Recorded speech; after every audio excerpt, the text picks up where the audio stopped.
took a Snapchat. That's all right.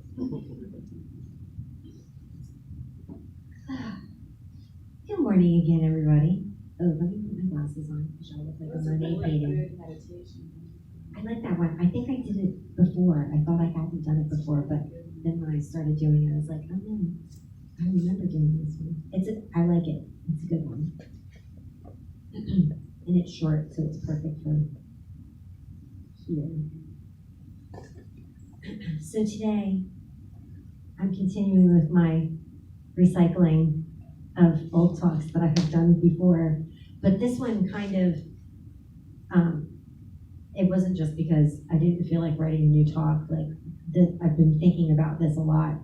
The law of attraction and like what we bring into our lives and stuff. And I think I have been going through an awakening of my own, if you will. I know Paul has talked about this before with the whole, everything in the world maybe seems like it's falling apart, but that's because it's making way for a new consciousness, a new sort of thing. And we talk about that here. We've talked about that happening in our personal lives where it feels like everything is falling apart, but it's just because it's to make way for something better or the new thing to come through. And I've been thinking about that a lot in my own life and trying to figure out, as I kind of reconnected with an old friend from high school who I haven't seen in forever, and we were messaging and catching up, and he's like, so how are you? And I'm like, I'm okay, same ups and downs. I'm like, I think I'm still trying to figure out what I want to be when I grow up at 51, and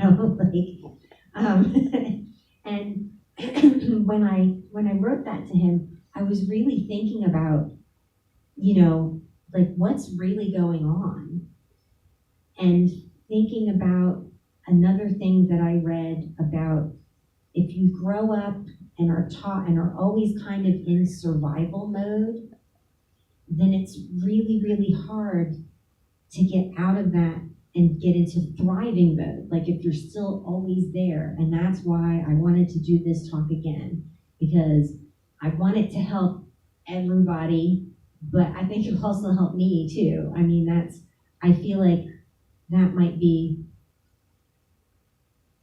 it's kind of a good measure as far as I'm concerned of a good talk, that it doesn't just help the people you're talking to, but you can kind of help yourself.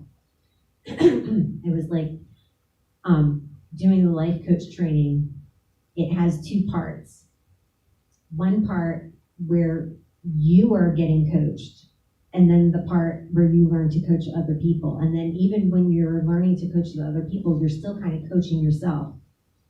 So onto it. Now, the thing that spurred the first time that I actually wrote this talk was an article in The Guardian. Is everybody familiar with that? I don't know if they have a print edition, but I know it's an online magazine, and they have some really nice long form articles. But there was an article in The Guardian titled, Is manifesting dangerous magical thinking or a formula for success? And I saw that title and I giggled, because I'm like, manifest dangerous? What? What are you talking about? And yeah, so, but you don't, like, when people talk about prayer and meditation, they don't ever ask if prayer and meditation is dangerous. Like, but what do you mean dangerous? So it was kind of a clickbait title, because the author doesn't think that it's dangerous at all. I think he was just being facetious and, clickbait. But the article is really good, and it did examine a lot about what people think manifesting actually is and how it works. So just a little basics. The basic premise of the law of attraction in its simplest form is like attracts like. So if you're sending positive energy and positive thoughts out into the world, then that's what you will attract in your life. And the opposite, if you're sending negative energy, negative thoughts, negative whatever, same thing. That's what you will attract. And there are variations of this in other religions, such as the Wiccan rule of three, which is whatever you put out, positive or negative, out into the world, you will get it back threefold. And then karma. Everybody's heard of it. Some people have misconceptions about that too, like manifesting and the law of attraction. But most people have heard of that. Maybe not the rule of three. Now, when I started looking into karma, the interesting thing about that is it's really intended more for having a good reincarnation. So it's not so much about what happens to you here in this life. It's more about the things that you do in this life will affect how you reincarnate, whether you have a good reincarnation or a bad one. And that's similar to a lot of the Christian faiths, where any of your good or bad deeds done here affect whether you go to heaven or hell. You know? Now the law of attraction, that is more focused on here.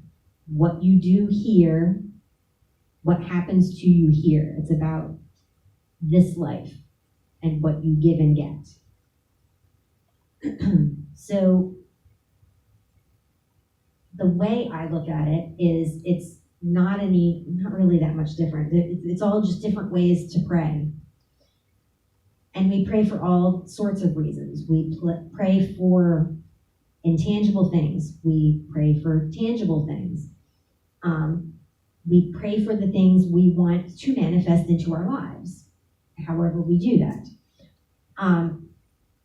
And to talk a little bit more into the law of attraction and how these misconceptions happen, I have to talk about, I forgot to bring it. Dang it.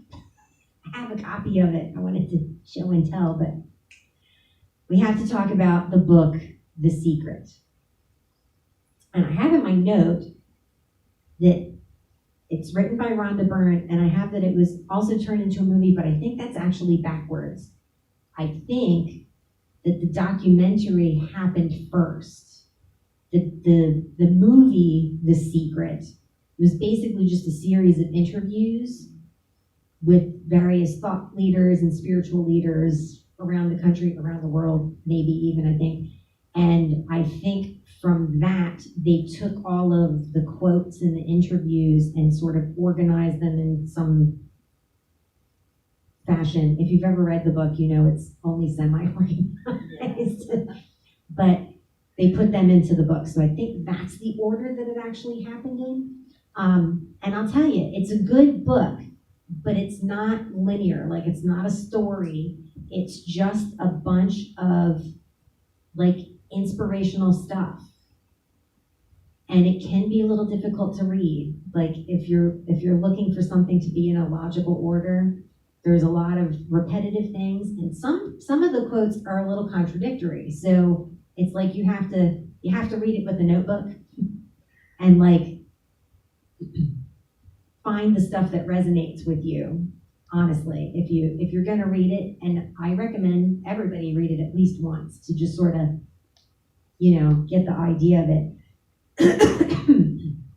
Now, the big criticism of The Secret and the ideas were that it encouraged people to believe that daydreaming would magically manifest into reality.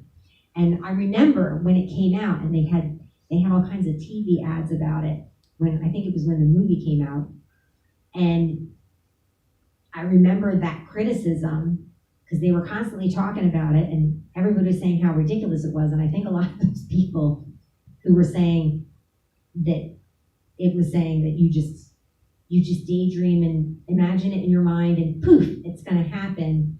I don't think they actually watched the movie. I think they watched the trailers, the marketing trailers for it, and it was kind of marketed that way. Like, it was partly their own fault because they, it may have been an accident, like their marketing company just did it, but that was kind of how it was marketed. And I wasn't interested in it at all because just watching the promos for it made it seem ridiculous to me. So I can see how people would have gotten that idea, but I think if they had read the book or watched the actual documentary, they would have seen that there's a little bit more to it than that. It's a combination of mindfulness practice, gratitude practice, cognitive behavioral techniques, rational emotive behavioral techniques. I'll explain more. Meditation practice, positive psychology in general, and also positive action.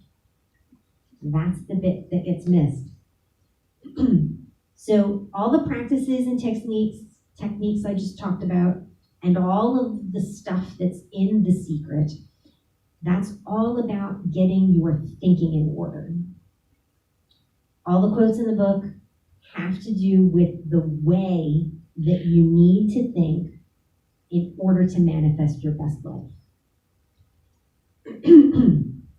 Now, figuring out what you really want out of life and why it is that you might make decisions that aren't necessarily in your best interest, and what your unconscious beliefs might be that contribute to that. That's where the rational emotive behavioral techniques come in. Cognitive behavioral techniques, those are about just like changing a behavior. Like if you want to quit smoking, cognitive behavioral therapy, cognitive behavioral techniques work really good for that. But if there is an underlying belief that's going to make it so that you immediately start smoking again, like after you've done all this stuff, that's where the rational emotive behavioral techniques come in. Those are the techniques where you dig down and figure out what the underlying beliefs are, because you might not know that they're there. It's about replacing the negative thoughts and the beliefs with more positive ones so that you might be able to make better decisions and take better actions toward whatever it is that you're praying for.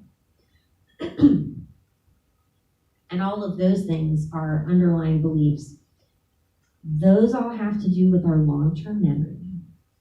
I'm going to get into a hidden neurology, because I only know a little bit of neurology. So our long-term memory, we have two different types, extrinsic and intrinsic.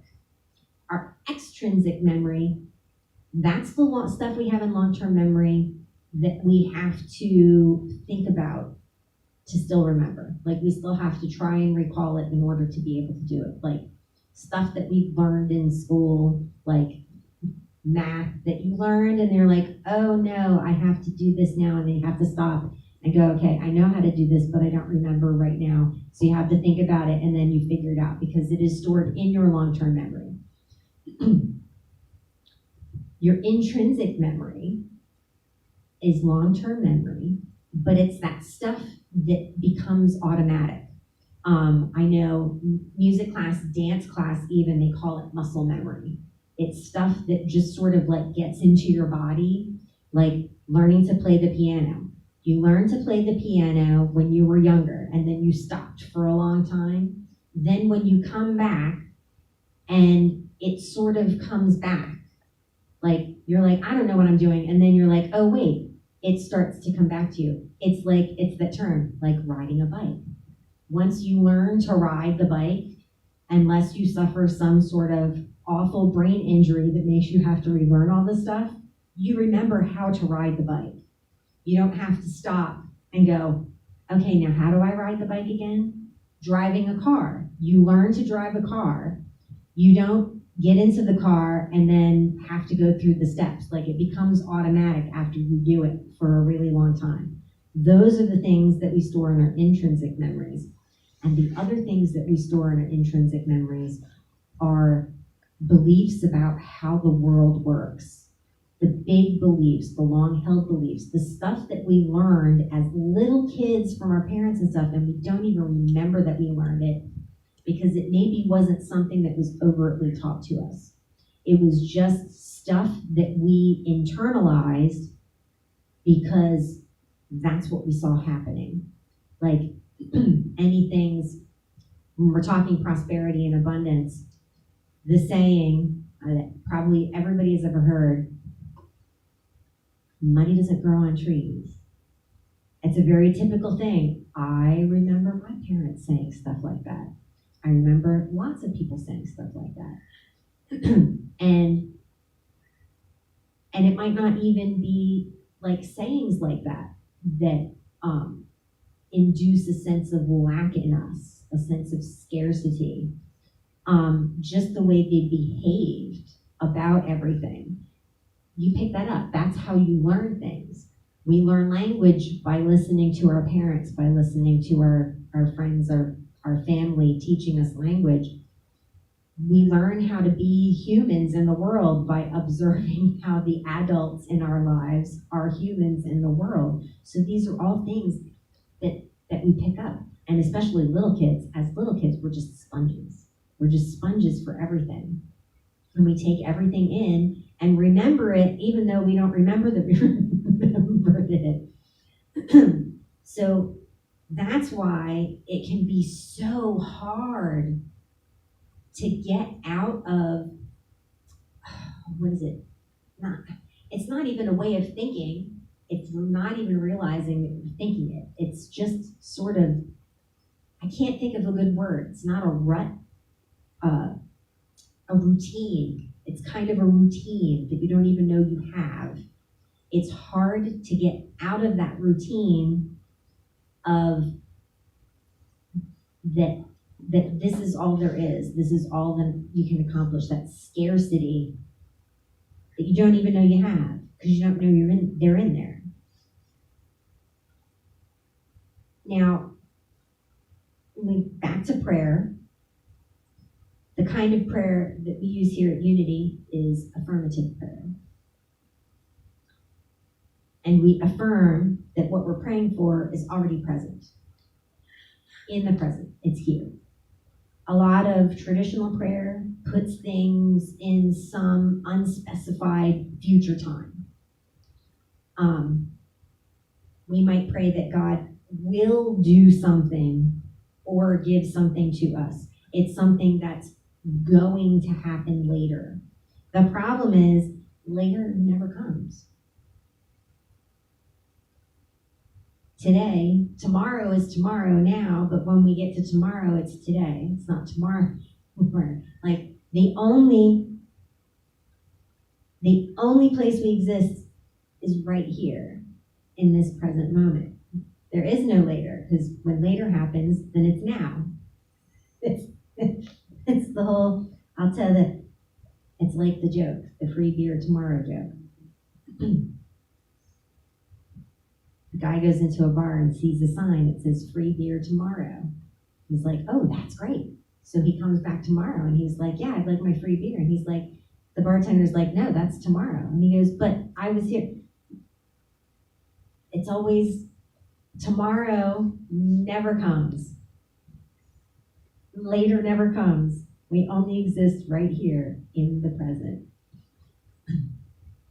So with affirmative prayer, it says that God is doing it, or that it's already happening, or that we already have it, that God has given it to us already, and we just have to find it in ourselves or retrain our brains to be able to receive it from where it is, because we just can't see it yet.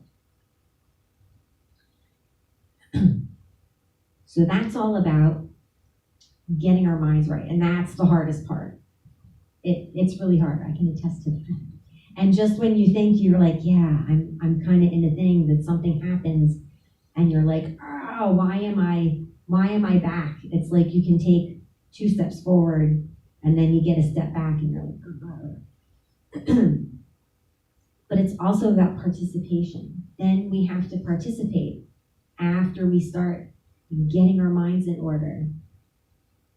We have to take action in the direction of our prayers, in the direction of what we are trying to manifest in our lives.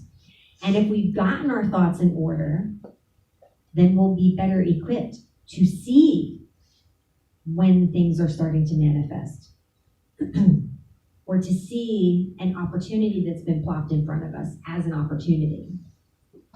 If you don't have those underlying beliefs purged or at least shook or at least smacking them around to get them to be more positive, opportunities that pop in front of you, you might not even recognize them as opportunities.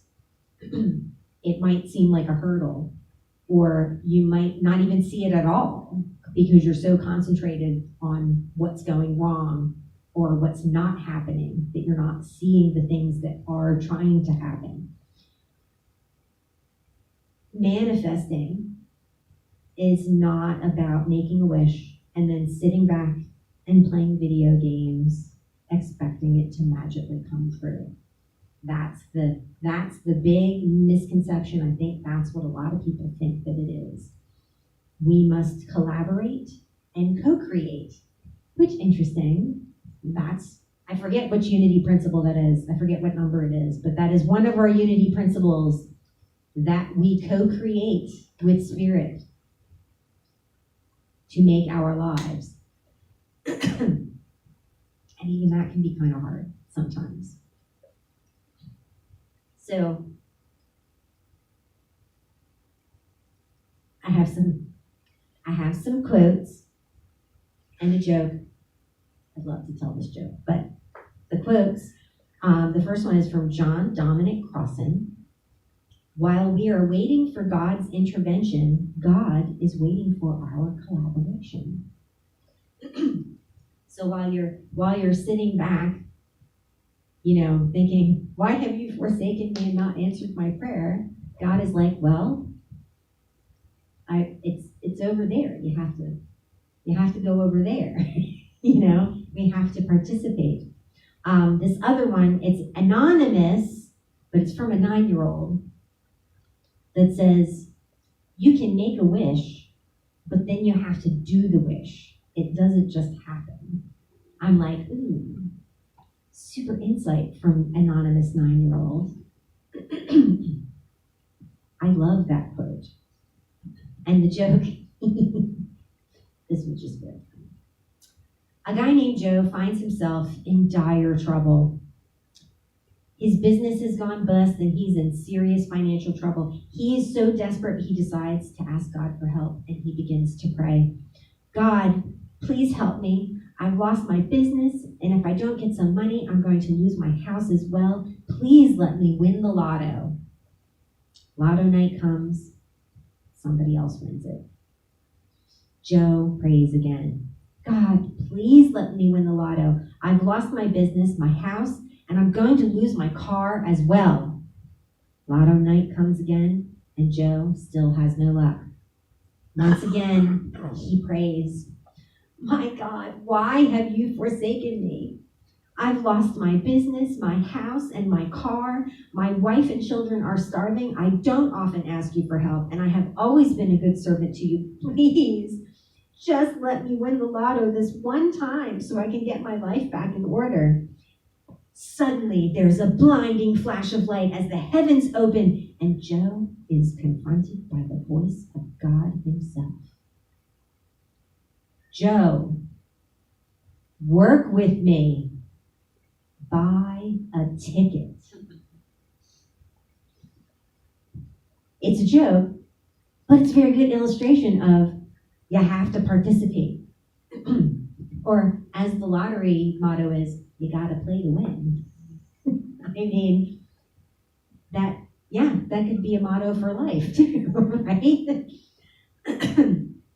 The answers to our prayers usually don't include magic sparkles and grand gestures or entrances or the voice of God. And if our thoughts aren't in order, like I said, we're not going to see opportunities put before us. We might not even recognize them because we're so entrenched in our negative thinking.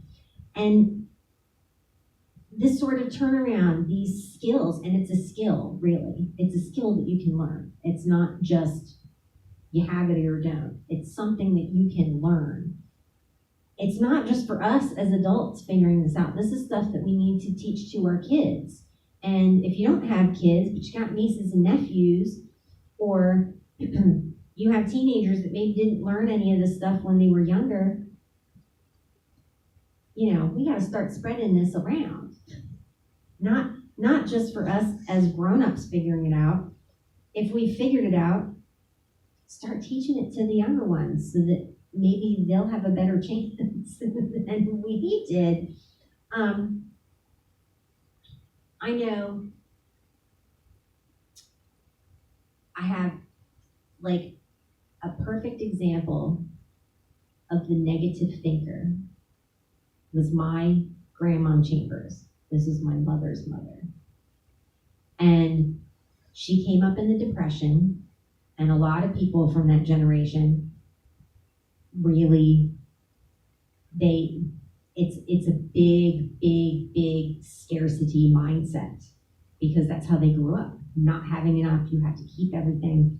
And amazingly enough, she didn't hoard anything, but she was like super frugal, but like everything, it wasn't even just financially, it was like her entire life view was scarcity. And part of that was she was one of 3 kids. She had 2 older brothers. Her mother had diabetes, and at some point when my grandma was in the 7th grade, Nanny, my great-grandmother, got sick and couldn't take care of the house anymore.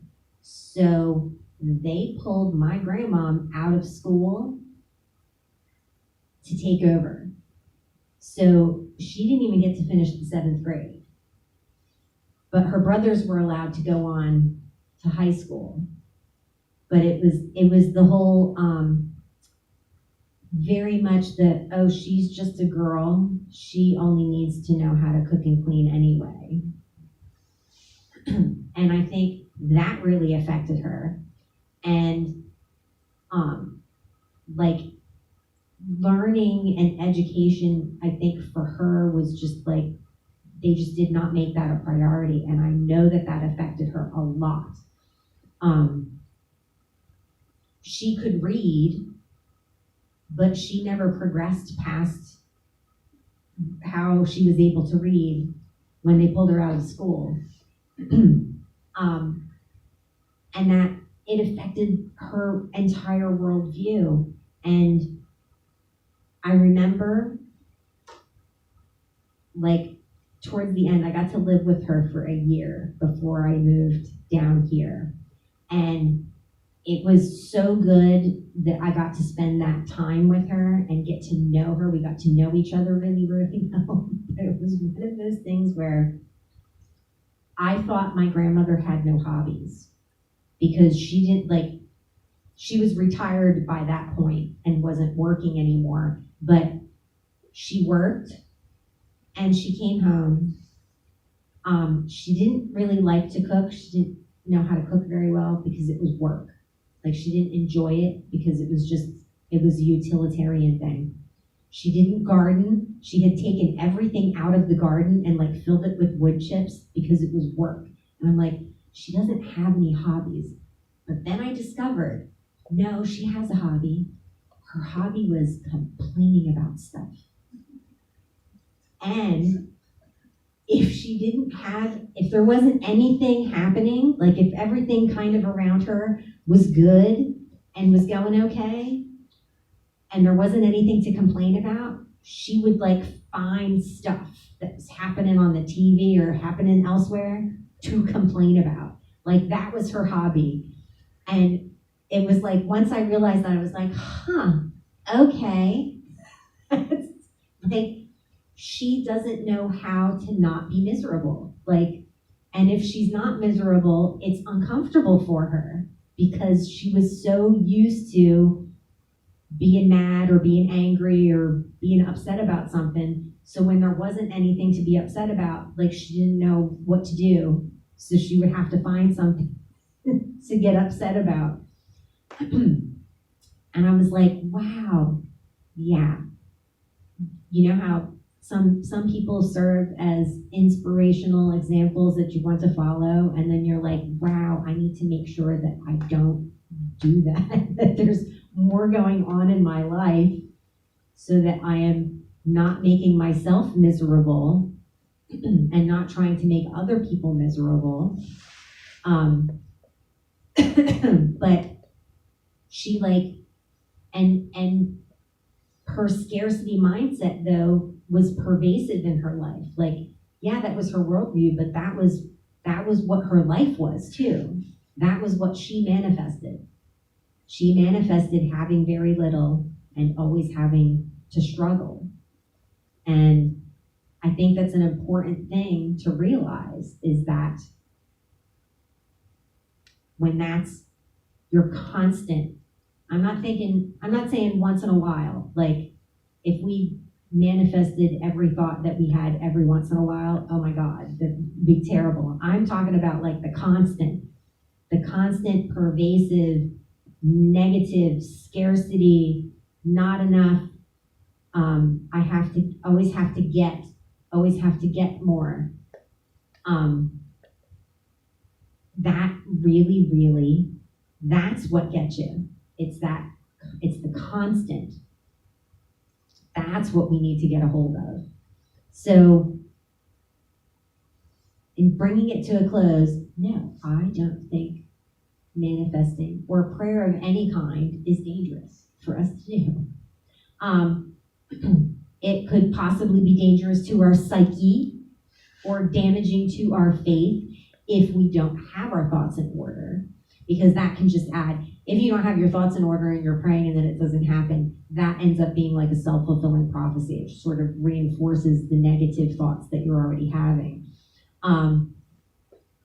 And if we're not participating in a way that will help us achieve our prayers.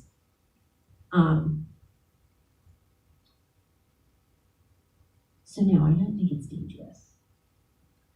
But there's a lot more to it than what people think. And like Algernon Sidney said back in 1698, God helps those who help themselves. You just have to participate. Namaste and happy Sunday, y'all.